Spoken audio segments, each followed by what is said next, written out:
It's the Real Estate Podcast, across every state, city and town of Australia. And welcome to another episode of the Real Estate Podcast, available on iHeartRadio every morning and on Spotify and Apple and wherever you get your podcast from. Well, finally, a Friday has arrived. Yes, the 19th day of August for 2022. And coming up this morning, because it is a Friday, we're going to be looking at that all-important question of how to negotiate from a position of strength when buying property. And talking of property, shipping container homes, they are not a new concept, but are having a bit of a resurgence because of their affordability. In Cairns, there's a 2-bedder container home and shed, which you can get for around $399,000. It's been listed. It's located on an elevated block with 3 architecturally designed 20-foot containers.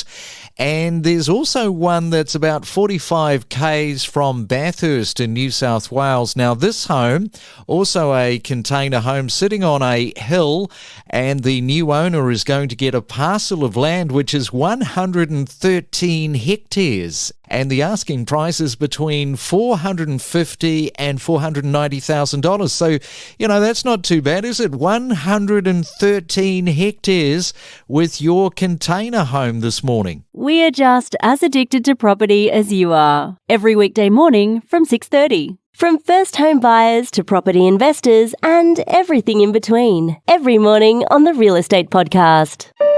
It's the main centre forecast with propertybuyer.com.au. And around Australia we go to check on your weather on this Friday morning. And first we go to Sydney, expecting a few showers today. 19 degrees is your forecast high.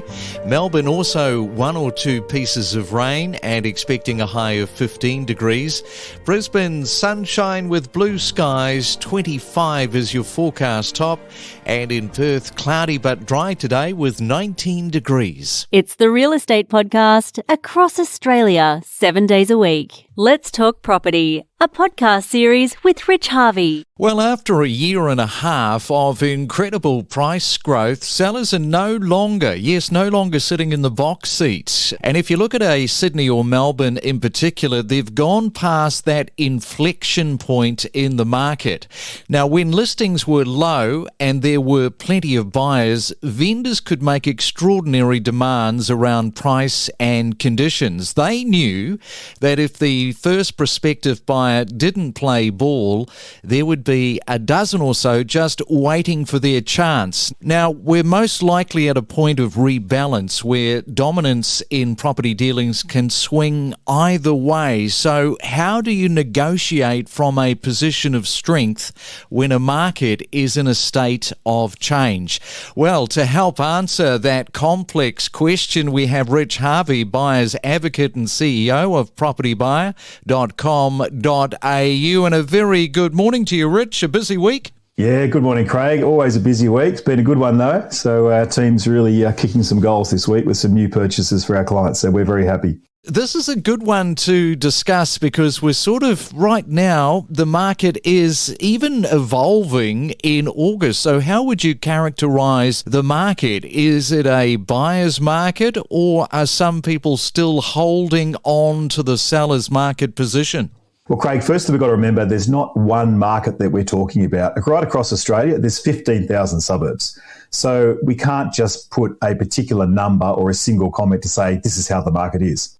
Each suburb has got individual characteristics and it's got its own supply and demand drivers. But what I can say, generally speaking, the mood of the market and where it's at right now is that we've seen the Sydney prices drop around 4.5%, Melbourne around 2.5%. When we got that first rate hike in the May federal election, that signalled a dramatic turnaround for property owners. It's turned from a seller's market into a buyer's market, but not in every area. So what we're seeing is some areas are seeing quite significant price discounts. We're seeing like prices have already dropped 10% or more, whereas some suburbs in the regional areas and some of the coastal areas, very, very low vacancy, and the prices are still creeping upward in those markets. So, Craig, what I'd say is that buyers aren't necessarily in the box seat.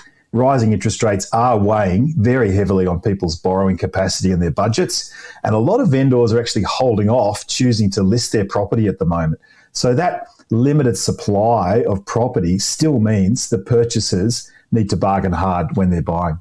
And so what's your first step that you take when approaching a negotiation with a real estate agent? Because I think a lot of people will be very interested to see what tact you take. Well, Craig, the very first step that I take is to treat the agent with respect and in a professional manner. In my rounds on the weekends and during the week when I do my open homes, I see so many buyers that have complete distrust and disdain for real estate agents and treat them like dirt. And guess what? If you treat someone like that, don't expect to get any information or favours in the negotiation process. It's just going to put the agent offside. So I think it's critical to understand how agents think and operate. So the minute you walk into an open home or call up an agent, they're sizing you up. They're trying to work out, does this person have the money and are they genuinely interested in this property that they're selling? And those sales agents, they've typically been extremely well trained in negotiation and sales tactics. So as you're going through the property, that agent will be listening with a very clued ear to go, are you going to be doing oohs and ahs as you walk through the property, and to see if you've got any kind of emotional connection to the property. All right, so tell us a little bit more about what an agent does. Typically, an agent should be asking prospective buyers a bunch of questions like, what did you think of the home? Do you think it'll suit you? And on the way out, they should be asking you, what do you think this property is worth? But if I'm really interested in the property, I'm not going to give the agent an answer there on the spot. I'm simply going to say, look, I think this property could really suit my client, pique their interest, right? But I'll say to them, I'm going to go back to my office and I'm going to do some analysis, and then I'll give you a call and potentially give you an offer if we take it to the next level. What you're doing is you're gauging what sort of method the agent is using with you in that tactic, and you're gauging their professionalism in that process. Okay, and here's a question that we've covered quite extensively, but I know that this is really relevant for today's subject, and that is, how much knowledge should you have about a local market when going into bat with that whole negotiation process? Craig, it's all about being well educated about the market, and that makes you a formidable foe in the negotiation strategy. If you walk in and you've got no idea about the market, you're going to be eaten for breakfast by the agent. And it's quite daunting for an agent to enter a conversation with a potential buyer only to discover that you actually know more about recent sales than they do. So as I've said many times before, you've got to go to the open homes, go to the auctions, as many as you can, read the local listings, keep track of posts, articles, anything about that suburb, consume as much data as you can on what's driving prices. And here's a couple of things you need to know. Number one, you've got to know median prices in the key suburb you're looking at and the surrounding 6 or 7 suburbs. You've got to know the predominant property type that's within each suburb and what a 3 or 4 bedroom house will sell for example, in that area. You've got to know the gap between apartment prices and freestanding houses in that suburb. You've got to know the demographics, who's moving in, who's moving out, what types of downsizes, upsizes, family sizes there are. You've got to have a wealth of knowledge that's going to put you in the best position to make you a daunting foe in that negotiation strategy. All right, so moving forward and past that, how do you then pitch your offer? And what price, obviously it's kind of an open one, what price should you start with? Look, we've talked about determining market value, but do you go in directly at what you think it's worth? If you think the house is worth $1.5 million, do you go in at 1.5? But the key is to know what it should reasonably sell for. Your assessment of what it's worth is the first step. So if you find that the seller is holding firm to that value and they're not really paying attention to what's happening in the market, you just got to walk away. Determining that real value takes a lot of skill, and you've got to be able to really do that and put aside your emotion and just weigh up the pros and cons. To your question, what should be your first offer price? Well, the simple answer is there's no one-size-fits-all solution here. The typical strategy that most buyers use is to offer something significantly below their maximum offer price and gradually work their way up. Craig, the problem with that strategy is that the size of your incremental offers after you've made that first offer might be too large or too small to get the agent interested, and they might think you're a time waster. Okay, so with that kind of strategy in mind, how dangerous can that be, playing that out? Well, the problem with that, putting in a really low offer to start and then working your way up, is that then the size of your incremental offers might be too big or too small to actually get the agent's interest to think that you're a genuine buyer, and they might just think you're a time waster.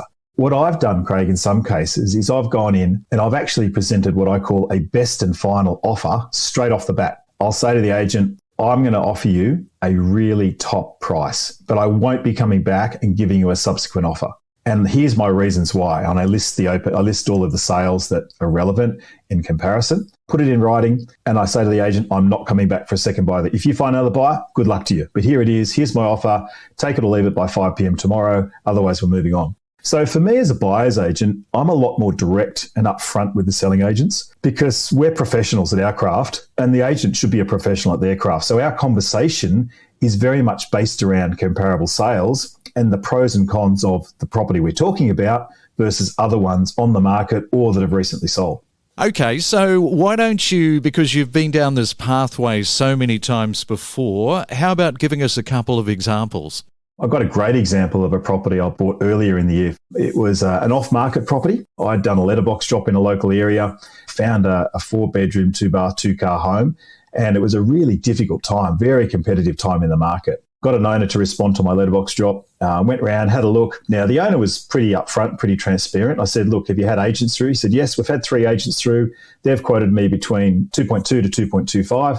I said, okay, well, that's a little bit above what my clients are willing to pay in this market, but let me have a chat to them. I ring the client. I said, look, I found the best property for you. We go through, we have a look, they love it. And then I ring the owner back after the inspection and I say to them, I've got a genuine buyer for you, but I'm going to be upfront with you. I know you want 2.2, but their maximum they can afford is 2.15. And I said, look, if you're going to be selling this property on the open market, you're going to be paying sales commission, you're going to be paying marketing fees. So that'll save you $50,000. So I said, my offer of 2.15 is the same as 2.2. When she got that concept, 2 minutes later, she rings me back, accepts the offer. So how good was that?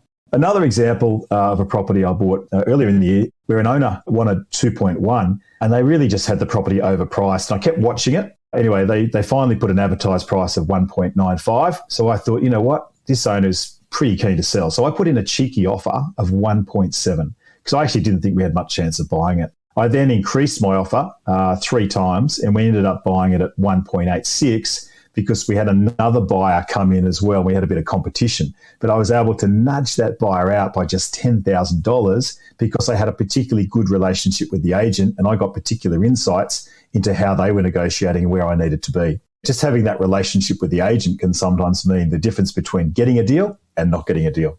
So what do you think about the strategy of having multiple property options? I think this is the best strategy, Craig, and I'm really pleased you raised it.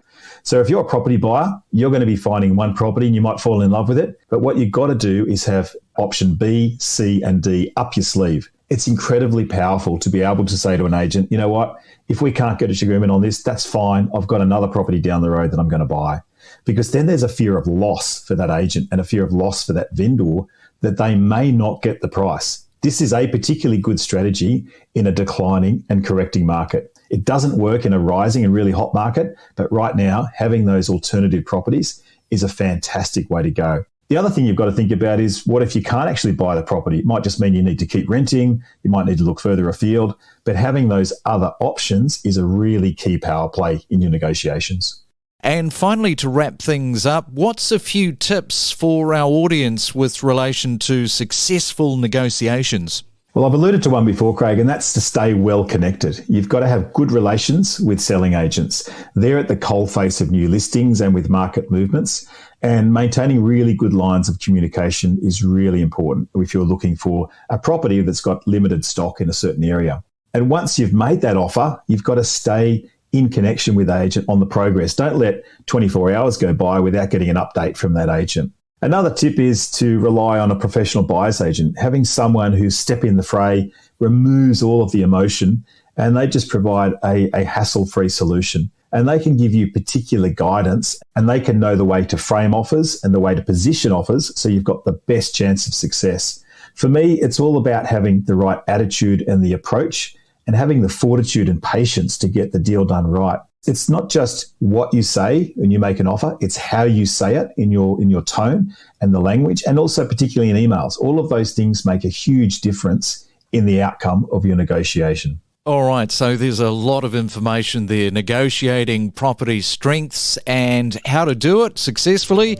Rich Harvey, you have yourself a fantastic Friday, a great weekend. Look forward to chatting next week. Thank you so much, Craig. Always a pleasure chatting. We connect you to the best real estate information across Australia. The Real Estate Podcast.